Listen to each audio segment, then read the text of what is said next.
16,50,000 ఎకరాల నీళ్లు కావాలని, 10 టీఎంసీల నీళ్లు రూరల్ ఏరియాకు తాగే నీళ్ళ కోసం కావాలని, 30 టీఎంసీల నీళ్లు హైదరాబాద్కు కావాలని, 15 టీఎంసీల నీళ్లు ఇండస్ట్రీస్ కావాలని చెప్పి అయితే కోరిండ్రో అవి ఫుల్ఫిల్ కావు అని చెప్పి CWC report, irrigation department report వచ్చినప్పుడు కేసీఆర్ గారు అన్నాడు ముఖ్యమంత్రిగా ఒక మంత్రివర్గ ఉపసంఘాన్ని వేసిండ్రు.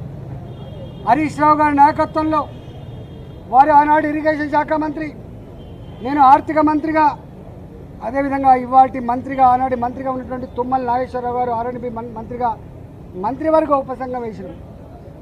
మంత్రివర్గ ఉపసంఘం సిడబ్ల్యూసి రిపోర్ట్లు, ఇరిగేషన్ డిపార్ట్మెంట్ ప్రతిపాదనలు, వాళ్ళ అవసరాలన్నీ కూడా మా ముందుకు పెట్టినప్పుడు మేమన్నాం, ఒకవేళ కనుక ఈ తుమ్మిడి కట్టి చేవెళ్ళ మన అవసరాలని తీర్చకపోతే మరో ప్రత్యామ్నాయ మార్గాన్ని అన్వేషించమని చెప్పినప్పుడు వారు అనేక రకాల సర్వేలు చేసి, అది టెక్నికల్ వాళ్ళు కాబట్టి ఇవాళ మేడిగడ్డ, సుందిల్ల, అన్నారం ప్రాజెక్టులకి వాళ్ళు ప్రపోజ్ చేశారు.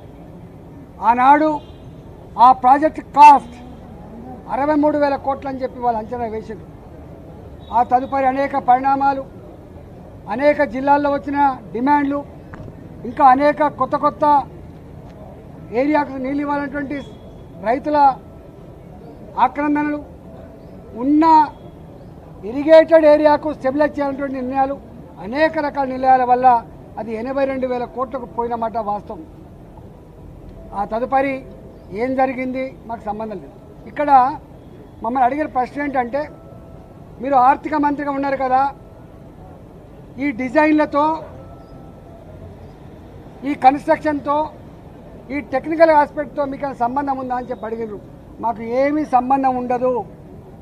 రెండో ప్రశ్న, వాళ్ళని కాళేశ్వరం స్పెషల్ పర్పస్ వెహికల్ అయితే పెట్టిండ్రో, కాళేశ్వరం ఇరిగేషన్ ప్రాజెక్టు కోసం ఒక కార్పొరేషన్ పెట్టిండ్రో, ఆ కార్పొరేషన్ రుణాల మీద మీకైనా అధికారం ఉందా అడిగినారు.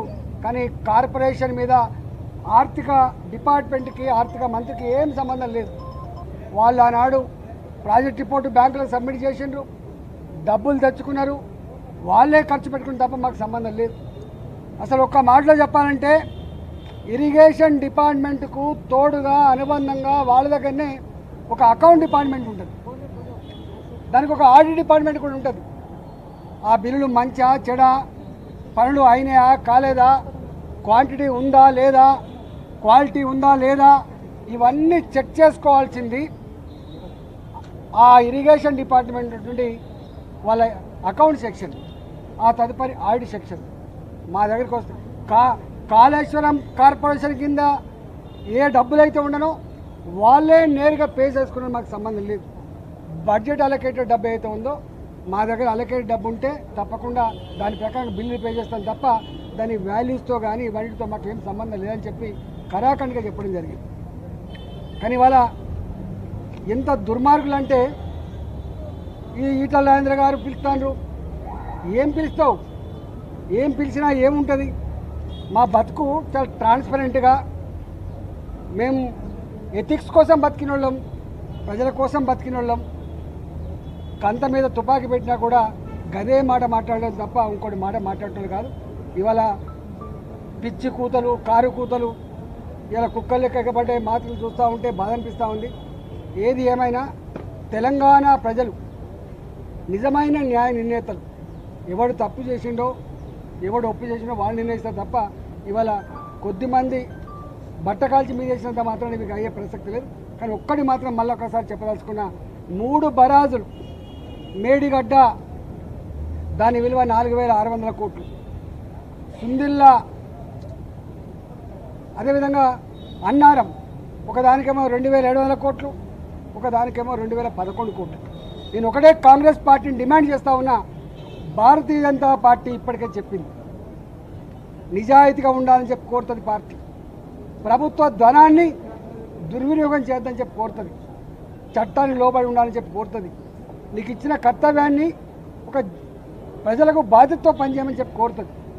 ఇవాళ మేము కోరుతా ఉన్నాం. అంతకుముందు అనేక కమిషన్లు వేసిండ్రు, ఎందుకు రిపోర్ట్లు బయట పెడతలేరు, ఎందుకు చర్యలు చేపడతలేరు. నేను ఇక్కడ కూడా కోరుతున్నా, ఇప్పటికే సంవత్సరం గడిచిపోయింది, త్వరగా ఈ రిపోర్ట్ను బయట పెట్టండి. త్వరగా నిజంగా ఎవరు బాధ్యులవుతారో వాళ్ళ మీద చర్యలు తీసుకోవాలి తప్ప మీరు తాత్సారం చేసి బట్టగాల్చి మీదేసి వాటిగా రాజకీయ పంపం కట్టుకుంటా అంటే నిన్ను వదిలిపెట్టే ప్రసక్తి లేదు. తెలంగాణ సమాజం నిశ్చితంగా గమనిస్తూ ఉంది నువ్వు ఏ ఆరోపణలు చేస్తూ ఉన్నావో, ఏ మాటలు మాట్లాడుతున్నావో. ఇవాళ ఆ మాటలకు కట్టుబడి, ఆ ఆరోపణలకు కట్టుబడి రేపు ఆ రిపోర్ట్ను బయటపెట్టు. రిపోర్ట్లో ఏం నష్టం జరిగిందో, ఎన్ని వేల కోట్ల రూపాయలు దుర్వినియోగం జరిగినాయో, దానికి కారకులు ఎవరో, తప్పకుండా దోషులు ఎవరో శిక్షించకపోతే నిన్ను ప్రజాక్షేత్రంలో నీకు శిక్ష తప్పదని చెప్పి కాంగ్రెస్ పార్టీ హెచ్చరిస్తాం.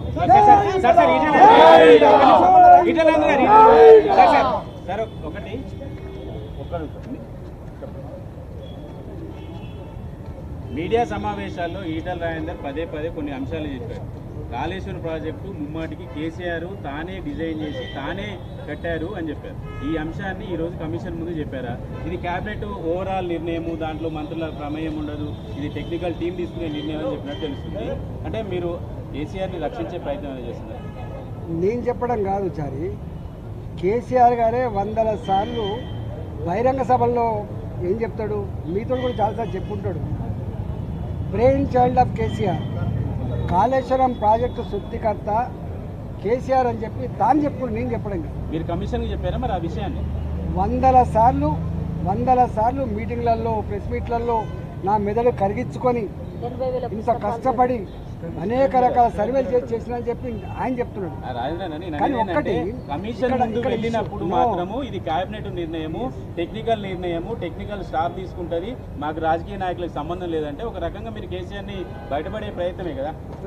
నీకు తప్పుడు అర్థమవుతుంది, నువ్వు ఆలోచన తక్కువ చేస్తున్నావు. నేను అన్న మాట ఏంటంటే,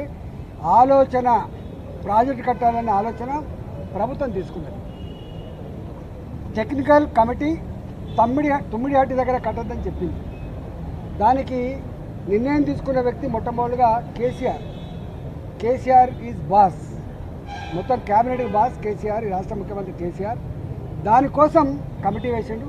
కానీ అంతిమంగా నిర్ణయం అమలయ్యేది నా బ్రెయిన్ చైల్డ్ కాబట్టి అమలు చేస్తా అని చెప్తే ఒక్కడివే అమలు చేస్తే అది కాదు.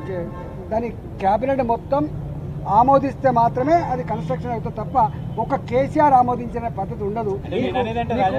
బిజినెస్ రూల్స్ ప్రాజెక్టు డిజైన్ చేశాడు, కేసీఆర్ కట్టాడని మీడియా సమావేశంలో మీరు చెప్పారు. ఇదే విషయాన్ని కమిషన్ కి చెప్పారా? అక్కడ మాత్రం టెక్నికల్ టీం చూసుకుంటుంది, మాకు సంబంధం లేదని స్టేట్మెంట్ చేశారు. ఎక్కడ కట్టాలి, ఎట్లా కట్టాలి, దాని క్వాలిటీ ఏంది, దాని క్వాంటిటీ ఏంది, దాని డెప్త్ ఎంత, అవన్నీ మాకు సంబంధం ఉండాలంటే ఫైనాన్స్ డిపార్ట్మెంట్, నేను ఫైనాన్స్ డిపార్ట్మెంట్ సంబంధించిన మంత్రిని, అదంతా ఇరిగేషన్ డిపార్ట్మెంట్ వాళ్ళు చేయాల్సిన పని. మీరు మీడియా సమావేశాల్లో బీజేపీ పార్టీలో చేరిన తర్వాత చేసిన స్టేట్మెంట్ ఏంటంటే, కాళేశ్వరం నేను దగ్గర నుండి చూసినా అంత కేసీఆర్ చేశాడు, కేసీఆర్ కట్టాడు, ఇంజనీర్లు లేరు, ఏం లేరు అని చెప్పారు. మీకు గుర్తుంటుంది. తప్పు. ఇది ఆలోచన, దాని ఇంప్లిమెంటేషన్, దాని దగ్గర నుండి మొత్తంగా చూసుకున్నాడు చెప్పి కేసీఆర్ చెప్పి నేను చెప్తానండి బాబు. కేసీఆర్ చెప్పింది బాబు, కేసీఆర్ మీడియా సమావేశంలో చెప్పిన సమాధానానికి గోసు ఎలాంటి రియాక్షన్ ఇచ్చారు? సంతృప్తి చెందారా లేకపోతే మళ్ళీ రమ్మని ఏమన్నా కోరారా? నేను అనుకుంటా నన్ను అడిగిన ప్రశ్నలన్నీ కూడా మీడియా మిత్రుల సమక్షంలో అడిగిన ప్రశ్నలు కదా, మీడియా మిత్రులు అడిగిన సమస్యలకు కదా నేను థ్యాంక్స్ చెప్పిన, వారు కూడా థ్యాంక్స్ చెప్పిండు, మీరంతా చూసింది కదా. నన్ను అడిగిన మొత్తం ప్రశ్నలు 4 గోళ్ల మధ్య మా ఇద్దరి మధ్య జరిగిన సంభాషణ కాదు. నన్ను అడిగిన మొత్తం ప్రశ్నలు మీ అందరి సమక్షంలో అడిగిన ప్రశ్నలు. నేను ఎట్లా సమాధానం చెప్పిందో చూసింది మీరు. తడబాడడం కానీ నీళ్ళు నమ్మడం కానీ